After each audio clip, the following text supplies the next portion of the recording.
place you would find me, but unfortunately, a lot of my life seems to be driving. Um, Driving to work, driving home from work, driving to markets, driving home from markets. There's not a day that goes by that I'm not in the car going somewhere. So I thought this would probably be the best place to film a video because I've filmed a few videos, but I cannot seem to find the time to finish a single one of them or edit them. So I need to put something out there for you guys and keep you up to date on where we're at. So I'm headed to a Saturday market that we go to in downtown Fayetteville. And as I'm driving, I just want to talk, which this is the perfect place to talk. So I hope you're ready to listen. Anyways, man, homesteading, farming, keeping livestock is not for the weak. I got a phone call from my mom when I was 5 minutes from home on my way home from work yesterday that one of the babies was tangled up in the fence and was no longer with us. She didn't specify goat or sheep, and so I immediately assumed sheep, and I was devastated because we have a critically endangered breed of sheep, and so I just, my heart was broken because I had lost one of the lambs of our twins a few months ago to the fence, and so I immediately assumed that I was losing the other one, or I had lost the other one. Well, when I got home, I pulled in and come to find out it was our goat, Jolene, 2.5 months old, and she was completely tangled in the fence, but she had not been dead for long.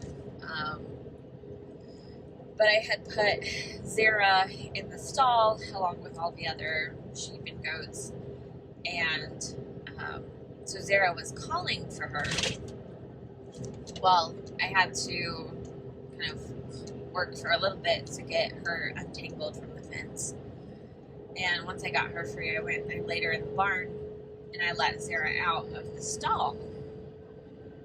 This was something that, like, I had seen on other farmers' videos of them sharing animals saying goodbye and coping with the grief. And so I knew that that was going to be important for Zara to interact with and see that her doe was no longer there. And so she came out and she called to her again, and she sniffed her face, and she called again and nuzzled her more softly before leaning up and rubbing her head on my leg.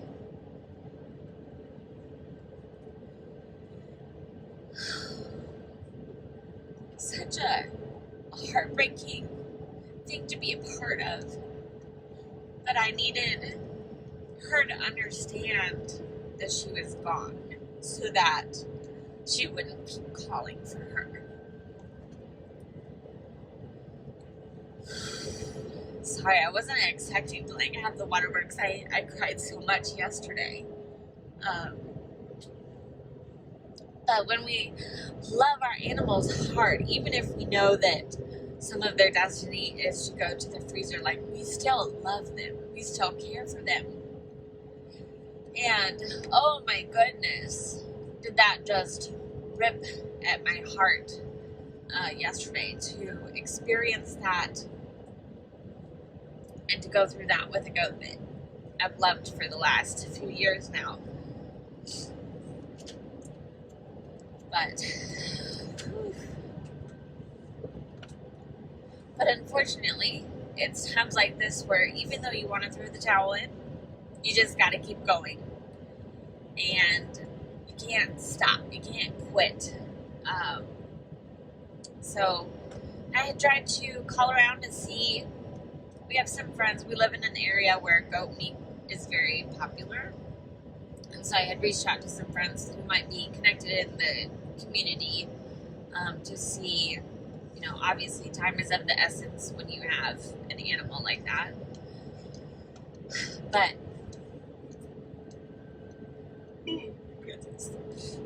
alas, I could not get a hold of anybody. And so I had called our neighbors and asked if I could bury her on their property because they have a tractor. And he said, well, yeah, but it'd have to wait till the morning because they were out of town. And, talking with Josh, he said, well, why not just put her in the compost and cover her with wood chips? And so last night I did that. I put her in our compost bin and I covered her with wood chips.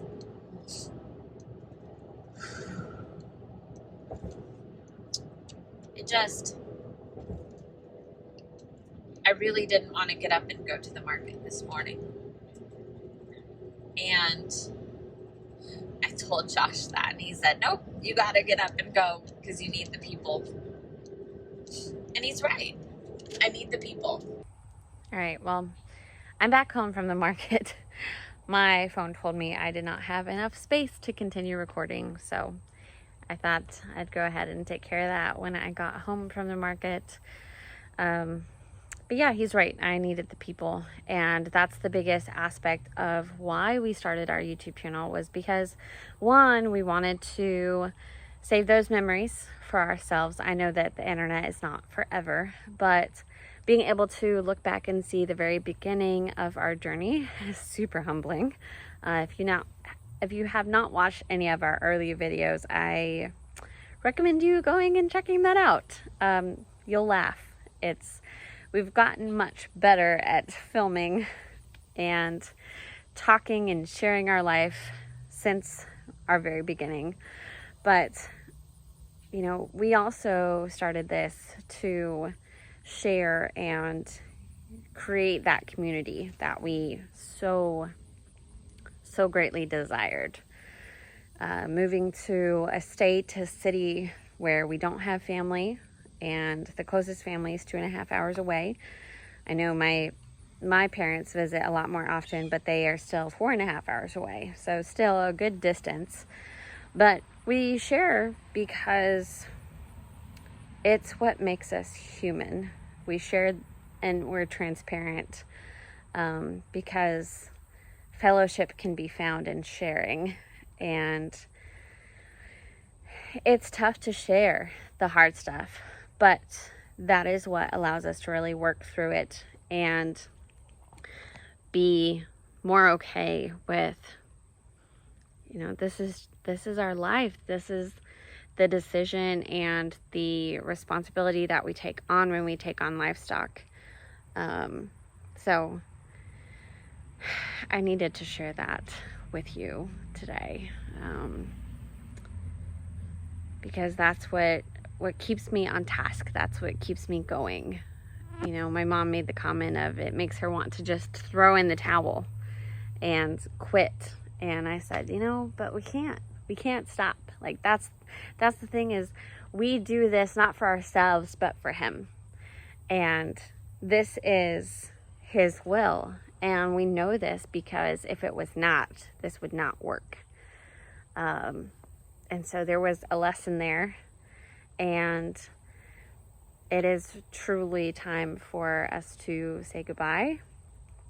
We had been holding on to these goats. They were going to go to some friends, and they had an unexpected surgery come up. And so we have kept these goats for longer to help so that the husband of the couple could be fully healed, because he's the one that was building the fencing and the shelter for them. Which is why we still have them. And they were supposed to have been gone by now, but that is where you work with other people to their timeline sometimes. But now that Zara does not have a baby on her, going to a home where she can be milked and will be milked is important. And so I don't think that that home will be a good fit for them anymore. So we potentially have them going to some other dear friends of ours who have been looking for a goat and milk. And so it's kind of a perfect opportunity. And I know that they will go and be loved there as well. Some good homesteading friends of ours for the last few years. So, but a lot is going on. I've had several videos that I've wanted to edit and get put out and just have not. And I really need to do better about my self-discipline in getting these videos out, because this is the first thing to be pushed to the back burner, and it needs to not be, because this is the accountability aspect.